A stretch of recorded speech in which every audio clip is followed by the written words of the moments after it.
Okay, so previous video में हम यहाँ तक फाइनल स्टेप तक पहुंच गए थे। ये जो है वो 12 वोल्ट मिला था। तो आई अक्रॉस आर एल का फॉर्मूला होता है we T H upon R T H plus R L, जिसे सॉल्व करने पे आंसर मिल जाएगा 4 एम्पियर। तो डेफिनेटली ये हमारा आंसर करेक्ट है, क्योंकि यहाँ पे भी 4 एम्पियर ही है। तो with this we finish the second sum on Thevenin's. अभी आप लोग को क्या करना है, आपको फिफ्थ सम जो है वो खुद ट्राई करना है, और एट सम जो है वो खुद ट्राई करना है। तो मैं आपको जो सम्स बताऊंगा वही सम्स आप खुद ट्राई करेंगे, अलग से दूसरे सम्स करने नहीं चाहेंगे। ठीक है, तो ये जो है एट सम आपको खुद करना है, और फिफ्थ सम जो है वो आपको खुद करना है। अब ये जो थर्ड सम है, ये मैं आपको करके दे दूंगा अभी। फोर्थ सम में स्टार डेल्टा का कंसेप्ट है, इसीलिए मैं आपसे नहीं करवा रहा हूँ। बाकी उसमें थेवेनिन का कुछ नया नहीं सिखाना है, थेवेनिन आपका पूरा हो गया है। बस आपको जब स्टार डेल्टा सिखाऊंगा तो आपको ये समझ में आ जाएगा।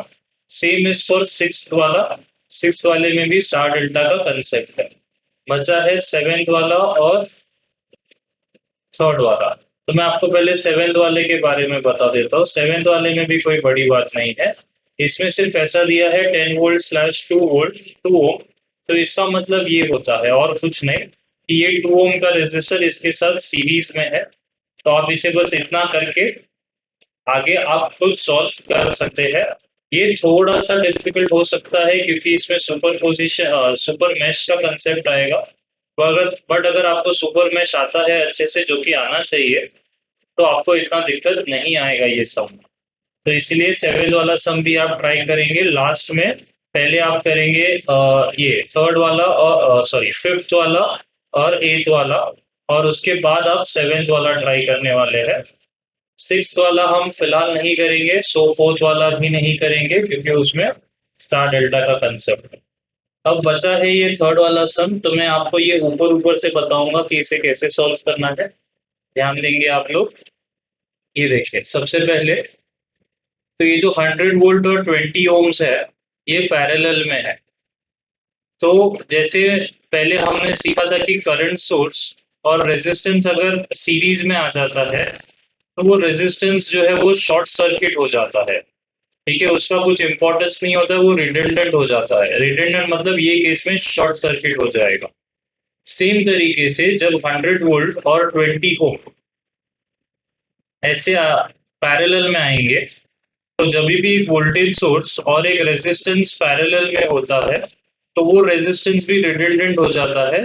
और ये केस में रेजिस्टेंस जो है वो ओपन सर्किट होता है। यहाँ पे हम इसे शॉर्ट सर्किट करते हैं, यहाँ पे आप इसे ओपन सर्किट करेंगे, मतलब मान लेंगे कि ये है ही नहीं, हवा में है ये चीज। तो ये पार्ट, इतना सा पार्ट और इतना सा पार्ट आपका हवा में है, वो उड़ जाएगा। मतलब ये चीज है और साथ में ये चीज है। तो अब ये एक लूप हो गया, ये एक लूप हो गया, ये तीसरा लूप और ये चौथा लूप। तो ऐसे 4 लूप्स है। करंट थ्रू 5 ओम। 5 ओम कहाँ पे है पहले वो देख लेते हैं। तो ये जो है वो 5 ओम है। तो क्लियरली ये ओपन सर्किट हो जाएगा, और इसके जगह पे हम इसे वीटीएच लिख लेंगे। तो अब ये लूप बचा नहीं है। तो आपका लूप कौन सा है, ये एक लूप हो गया I1 करके, ये दूसरा लूप हो गया I2 करके, और ये तीसरा लूप हो गया I3 करके। आप नॉर्मल मैश एनालिसिस लगाएंगे और I1 I2 और I3 निकाल लेंगे। आई होप आपको अभी तक क्लियर है सब चीजें। क्या करना है आपको, बिकॉज ये वोल्टेज सोर्स और रेजिस्टेंस पैरेलल में है, तो रेजिस्टेंस जो है वो ओपन सर्किट हो जाता है। तो ये एक लूप हो गया, अभी ये ओपन सर्किट हो गया, इसलिए ये लूप नहीं है। ये दूसरा लूप और ये तीसरा लूप, अब ये दोनों पैरेलल में नहीं है। ठीक है, क्योंकि ये साथ में ये भी आ रहा है ना, तो अब ये पैरेलल नहीं होगा। तो I1 I2 I3 मिल गया एक बार। अब आप वो लूप ट्रेसिंग का बात करेंगे, तो मान लेते हैं कि ये वाला लूप ले रहे हैं हम, बाहर वाला।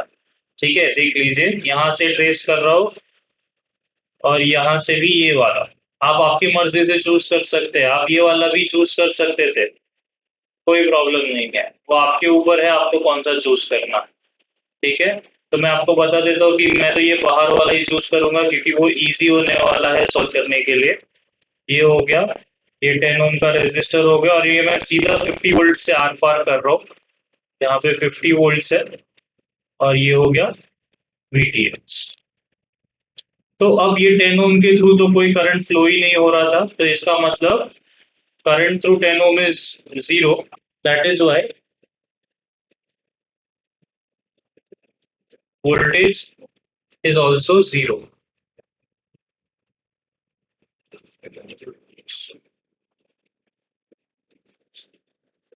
So voltage through 10 ohm is also zero. 10 ohm के थ्रू जीरो हो गया। अब यहाँ पे 100 है,